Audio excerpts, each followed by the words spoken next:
여러분 안녕하십니까? C채널 뉴스입니다. 북한의 3차 핵실험 강행으로 한반도와 주변 국가의 긴장 국면이 고조되고 있습니다. 평화와 통일을 위한 기독인연대는 남북한이 지난 40년간 체결해온 6대 합의문 실행이 현재의 한반도 위기를 극복하는 해법이라고 주장했습니다. 조은희 기자의 보도입니다. 북한의 3차 핵실험 강행 이후 한반도와 동북아에 다른 때보다 긴장감이 고조되고 있습니다. 국제사회는 북한의 핵실험이 국제안보를 위협하는 심각한 도발 행위라 규정하고 강경한 대북 제재안 논의를 구체화하고 있습니다. 이러한 긴장 속에 위기를 극복하고 평화체제를 앞당기기 위한 해법으로 지난 40년간 남과 북, 국제사회가 체결했던 6대 합의문 실행이 시급하다는 주장이 나왔습니다. 평화와 통일을 위한 기독인연대는 대통령직 인수위원회 앞에서 기자회견을 열어 박근혜 정부와 19대 국회, 북한 당국과 국제사회가 6대 합의문 실행을 위해 적극 노력해야 한다고 촉구했습니다. 6대 합의문은 1972년 7.4 남북공동성명, 1991년 남북의 화해와 불가침 및 교류 협력에 관한 합의서, 1992년 한반도 비핵화를 위한 남북공동선언, 2000년 6.15 남북공동선언, 2005년 9.19 공동성명, 2007년 남북관계 발전과 평화 번영을 위한 14 남북공동선언입니다. 평통기원은 남북 합의문들이 대결 국면의 남북관계를 평화와 공존의 개념으로 바꿨으며 한반도 비핵화에 대해 진지하게 논의했다는 점을 중요하게 평가했습니다. 하지만 그동안 6대 합의문은 정권 교체와 남북관계 변화, 주변국의 영향에 따라 지난 40년간 지속적으로 지켜지지 않았습니다. 평통기원은 지금의 한반도 위기가 분단체제라는 구조적 문제에서 출발했다며 3차 핵실험을 강행한 북한을 규탄하는 것에서 그치지 말고 남북 문제 해소의 노하우가 담긴 6대 합의문 실행을 통해 근본 문제를 해결해야 한다고 전했습니다. 기존의 남북한과 국제사회가 합의한 6가지 중대 합의안이 있습니다.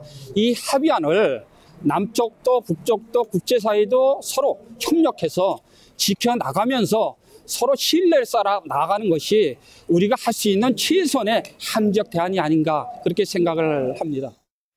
합의문을 토대로 평통기원은 차기 정부가 일종의 투트랙 정책을 펴야 한다고 제안했습니다. 굳건한 안보 태세를 갖춤과 동시에 평화 통일을 위해 민간 교류와 인도적 지원, 평화적 대화 등을 병행해야 한다는 설명입니다. 안보 태세를 굳건히 하면서 북한을 규탄하면서 그럼에도 불구하고 한반도 전체의 운명을 개선하기 위한 평화의 노력과 대화의 노력을 병행해야지 어느 일변도로만 나가서는 안 된다. 이와 함께 평통기원은 6대 합의문이 안정적으로 이행될 수 있도록 19대 국회가 제도적 기반을 마련해 줄 것과 국제사회가 정전협정이 평화협정으로 전환될 수 있도록 적극 협력해야 한다고 강조했습니다. 북한 또한 국제사회와 대결하기보다 협력을 추구하고 한반도 비핵화를 위한 대화에 적극 동참해야 한다고 덧붙였습니다. 북한도 이제 지난 40년간 합의해온 합의문들을 전면적으로 파기를 많이 이렇게 선언했잖아요. 그러지 말고 다시 이 합의문의 정신으로 돌아와서 핵 문제와 분단 해소를 위해서 같이 노력을 해야 이 문제가 풀어지지.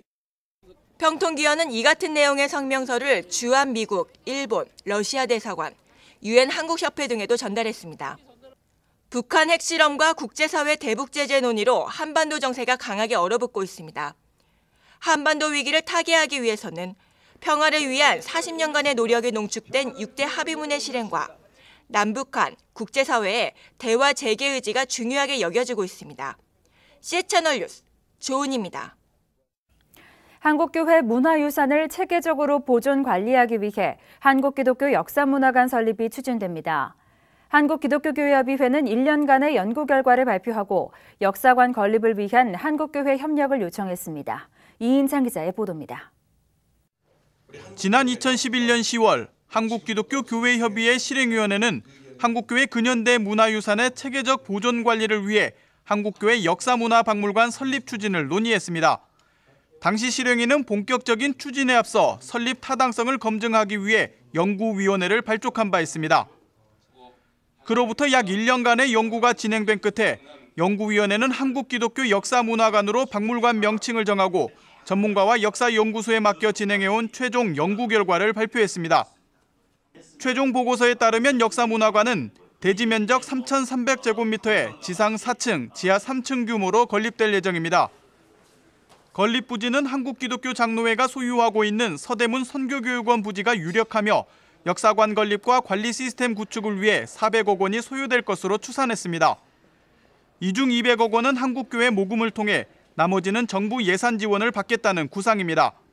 어느 한 단체나 교회에 속한 것이 아니고 한국교회 전체 전 성도의 것이기 때문에 모두가 합력해서 기금도 모으고 자료도 모으고 해서 모든 기독교인들이 활용할 수 있는 그러한 공개된 공간으로 쓰여지기를 바랍니다. 한국기독교 역사문화관은 수장고와 아카이브를 통해 유물과 기록물들을 전시 관리하게 되며 전국에 흩어져 있는 기독교 관련 유물 현황을 조사하고 관리 방안도 마련하게 됩니다. 아카이브와 그리고 더 나아가서는 요즘은 이제 전자시대입니다만 전자 아카이브를 통해서 한국 기독교의 역사 자산을 수집 보존하고 그리고 새롭게 생성되는 그러한 여러 가지 기록을 체계적으로 관리할 뿐만 아니라 기독교 역사를 공동화시키는. 관심을 끄는 점은 한국기독교 역사 네트워크 운영 체계를 도입해 전국의 기독교 전시관과 박물관이 문화유산 정보를 공유하도록 한다는 계획입니다. 이를 구체화하기 위해 가칭 한국기독교 박물관 협의회를 구성할 계획입니다. 한국 개신교회가 그동안에 각계로 여러 지역별로 기관별로 하고 있었던 걸 하나로 묶어서 그래서 전체를 아우를 수 있는 그러한 역사문화 공간이 필요하다는 것을 알았기 때문에 이 밖에도 연구 보고서에는 기독교 문화유산 순례 프로그램 개발과 기독교 문화 콘텐츠의 확산을 위한 온라인 아카이브 시스템 도입, 역사연구소와 문화사업단 조직과 같은 사업계획도 포함됐습니다. 한국기독교 역사문화박물관은 한국교회 근현대 사료를 보존 관리하는 것뿐 아니라 한국기독교사 공과를 재조명해 교회의 성숙을 도모한다는 의미를 담고 있습니다. 하지만 400억 원이라는 설립 예산 마련은 쉽지 않은 과제가 될 것으로 보입니다. 교회협은 한국교회 연합과 일치, 다음 세대를 위해 소중한 자산이 될 것이라며 한국기독교 역사문화관을 위한 성도들의 기도와 참여를 요청했습니다. C채널 뉴스 이인창입니다. 쌍용자동차 무급 휴직자들에게 그동안 밀린 휴업수당 일부를 지불하라는 법원의 판결이 나왔습니다. 서울 남부지방법원 민사합의 13부는 쌍용자동차 무급휴직자 대책위원회가 사측을 상대로 낸 무급휴직자 체납임금 지급 청구 소송에서 원고 일부 승소 판결을 내렸습니다. 재판부는 쌍용자동차의 계속된 복지 거부는 노사합의 위반에 해당한다면서 휴업수당 127억 원을 지급하라고 판결했습니다. 하지만 임금 청구는 경영 상황 등을 고려할 때 사측의 책임으로만 보기는 어렵다며 기각했습니다. 쌍용차 무급휴직자 245명은 지난 2010년 10월 무급휴직 기간에 받지 못한 임금을 지급하라며 소송을 제기한 바 있습니다. 쌍용차 범국민대책위원회 이창근 기획실장은 이번 판결은 사측이 그동안 약속을 지키지 않은 점을 사법부가 인정했다는 점에서 의미 있다고 전했습니다. WCC 제10차 부산총회 한국준비위원회가 총회에 제안할 10개 의제와 교회가 풀어야 할 과제 16개를 선정했습니다. 한국준비위가 개최한 부산총회 주제 심화를 위한 기획마당에서 참석자들은 평화교회를 향한 신앙고백 선포, 제2의 88선언 작성, 핵문제 해결을 위한 에큐메니컬 컨퍼런스 개최, 부산총회 상징물 제작 등 10가지 의제를 선정했습니다. 특히 참석자들은 한국의 분단 문제, 동북아시아 비핵화를 위해 제2의 88선언 정신을 잇는 새로운 선언을 내놔야 한다며 이번 총회를 기점으로 비핵화와 전쟁 없는 아시아를 선언하자고 강조했습니다. 준비위는 또한 총회를 기점으로 한국교회가 목회와 선교, 연합운동 등 다양한 분야에서 해결해야 할 과제를 제시했습니다. 겸손과 회개, 선교, 신학정책 재정립, 시민사회운동과 연대 등입니다. 연세대 사유화 저지를 위한 기독교 대책위원회가 교육과학기술부 이주호 장관에게 연세대학교 신임이사 승인을 거부해달라고 요청했습니다. 대책위원회는 지난 5일 연세대학교 이사회가 선임한 이사 2명에 대해 승인 거부를 요청하는 공문을 교가부에 발송했습니다. 대책위는 그동안 교가부가 특정 상황에서 개방이사를 우선 선임해야 한다는 사립학교법을 무시하고 연세대의 신임이사를 승인해왔다며 이번 승인에 대해 거부해야 한다고 주장했습니다. 2007년 개정된 사립학교법 제14조는 학교법인은 이사 정수의 4분의 1이 개방이사로 선임돼야 한다고 명시하고 있습니다. 또 부칙 제2조에 따라 임원 임기 만료로 거리될 때에는 우선적으로 개방이사를 추천받아 선임해야 한다고 밝히고 있습니다. 하지만 연세대 이사회는 지난 2008년 이후 한국기독교장로회와 성공회로부터 추천 인사를 통보받았음에도 교계와 관련 없는 이사를 후임으로 선임한 바 있습니다. 이후 정관 변경을 통해 기독교 교단 파송 이사 4명의 선임 규정을 2명으로 축소해 논란을 빚고 있습니다. 북한에서 일어나는 종교 박해 사건의 절반은 예배나 기도 등 종교 활동 때문인 것으로 조사됐습니다. 종교 활동을 하다 잡히면 대부분은 정치범 수용소에 강제 수용되는 것으로 알려졌습니다. 북한인권정보센터 북한인권기록보존소는 지난 2007년부터 지난해 7월 말까지 탈북자 7,481명을 대상으로 조사한 2012 북한 종교 자유백서를 발표했습니다. 그 결과 응답자의 48.4%는 종교 활동 때문에 종교 박해를 당한다고 답했습니다.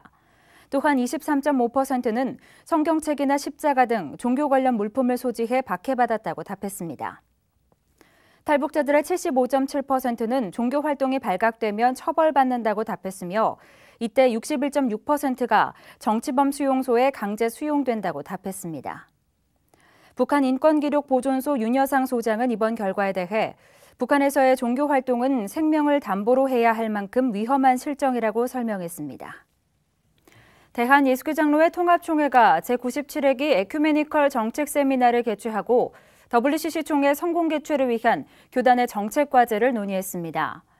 정책 세미나는 전국 노회장과 서기, WCC 총회 준비위원 등이 참석한 가운데 총회 주제인 생명의 하나님, 우리를 정의와 평화로 이끄소서를 주제로 진행됐습니다.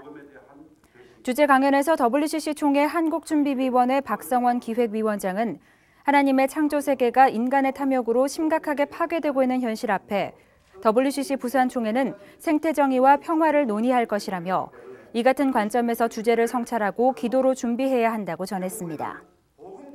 세미나에서는 WCC 총회 전후 교단에서 진행하고 있는 치유와 화해의 생명공동체 운동 10년, 민족의 치유와 화해 평화 통일을 위한 3년, 동북아 평화포럼 설립 계획 등이 소개됐습니다. 한편 통합총회는 봄 정기노회 때 WCC 총회를 위한 특강과 기도회 등 특별 순서를 갖기로 했으며 오는 5월 19일 성령 강림 주일을 WCC 총회를 위한 주일로 지킬 예정입니다. 이 밖에 주요 뉴스와 날씨를 전해드립니다. 대한예수교장로회 합동총회가 제비뽑기와 직접선거, 이른바 절충형 선거로 총회 임원을 선출할 예정입니다. 합동총회 선거법 개정위원회는 총회 임원은 후보자 중 2인을 제비뽑기로 선정한 뒤 총대들이 직접 선출하게 되며 상비부장, 공천위원장 및 기관장 선거는 제비뽑기로 한다고 밝혔습니다. 중국 인권단체 차이나에이드가 지난해 중국 기독교인 박해 건수가 132건으로 전년 대비 39건 늘었다고 밝혔습니다. 단체는 여전히 알려지지 않은 사례가 많아 이번에 밝혀진 통계는 빙산의 일각에 불과하다고 강조했습니다. 사랑의 장기기증운동본부가 오는 21일 서울 북부지역 교회 목회자들과 함께 생명포럼 출범식을 갖습니다.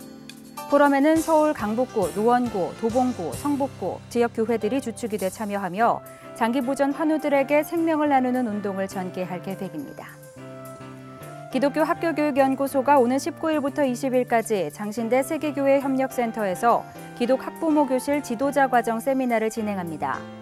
세미나는 기독교 가치관으로 자녀들이 양육될 수 있도록 교육할 지도자 양성을 목적으로 하고 있습니다.